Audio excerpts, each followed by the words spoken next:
Olá, Bruno Magalhães, que assiste aos nossos vídeos, teve a gentileza de nos enviar uma sugestão para o nosso canal, Nem Pensar e Escrever.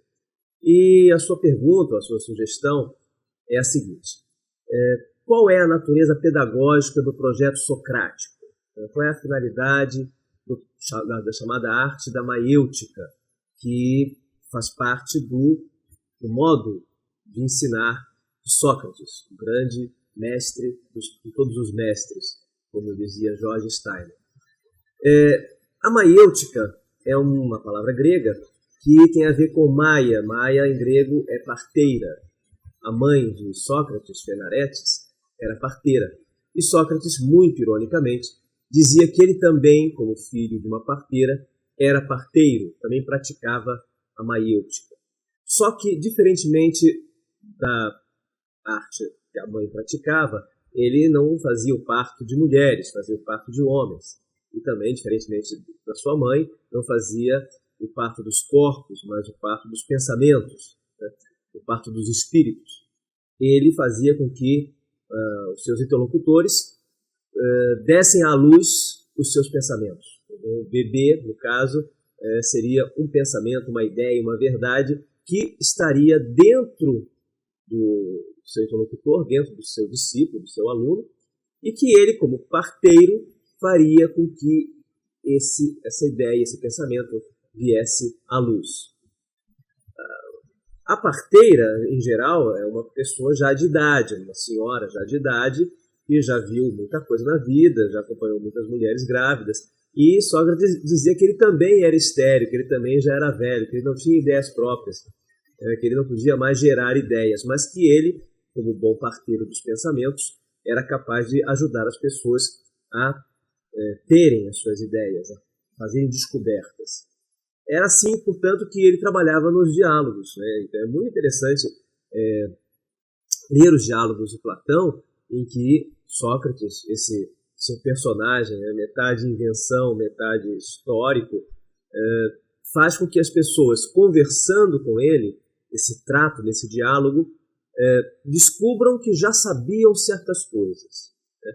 E nesse diálogo, muitas vezes, Sócrates atua como aquele ignorante, aquele que não sabe nada, aquela pessoa estéril, né, do ponto de vista filosófico, que, no entanto, tem a sabedoria das parteiras de ajudar a pessoa a ter as suas ideias, a ter os seus filhos, né, a ter seu próprio pensamento. Nesse processo maiêutico, profundamente pedagógico, que tem a ver com aquilo que nós já conversávamos aqui em outra ocasião, de como ensinar é deixar aprender, Sócrates permite que as pessoas descubram que não sabiam inicialmente, que pensavam que sabiam, e que na verdade tinham que descobrir que sabiam sim, mas uma outra coisa que ainda não, né, sabiam que sabiam.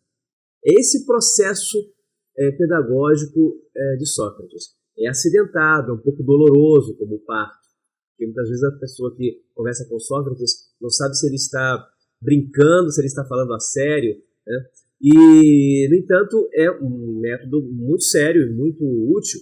Não sei se nós hoje teríamos condições de praticá-lo, porque realmente requer, né, demanda uma sabedoria do professor, uma sabedoria docente, talvez nós não tenhamos. Mas algo disso sim nós poderíamos fazer, e fazemos, de certa maneira, espontaneamente, quando, por exemplo, queremos ensinar uma criança a não fazer certas coisas e fazemos algumas perguntas que ela vai respondendo e ela mesma vai deduzindo algo. Por exemplo, eu digo para uma criança, ou para um aluno, ou para qualquer pessoa: você gostaria que alguém chegasse na sua casa e quebrasse de propósito o seu brinquedo, quebrasse um copo da sua casa? A pessoa vai responder não. Você gostaria, por acaso, que alguém entrasse no seu carro e acelerasse demais e o carro fosse multado? Não.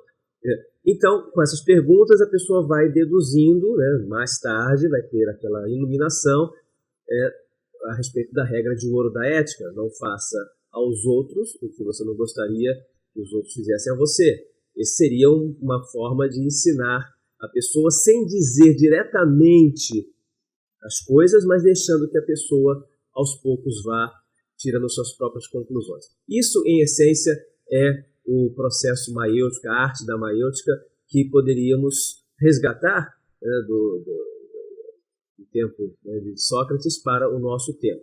Eu acredito que é muito difícil para determinadas disciplinas, para determinados saberes, aplicar a maiêutica. Talvez seja impossível, mas eu tenho certeza que sim, na arte da sabedoria, na busca da sabedoria, a maiêutica tem grande utilidade e poderíamos fazer alguns testes, né, e resgatar esse processo.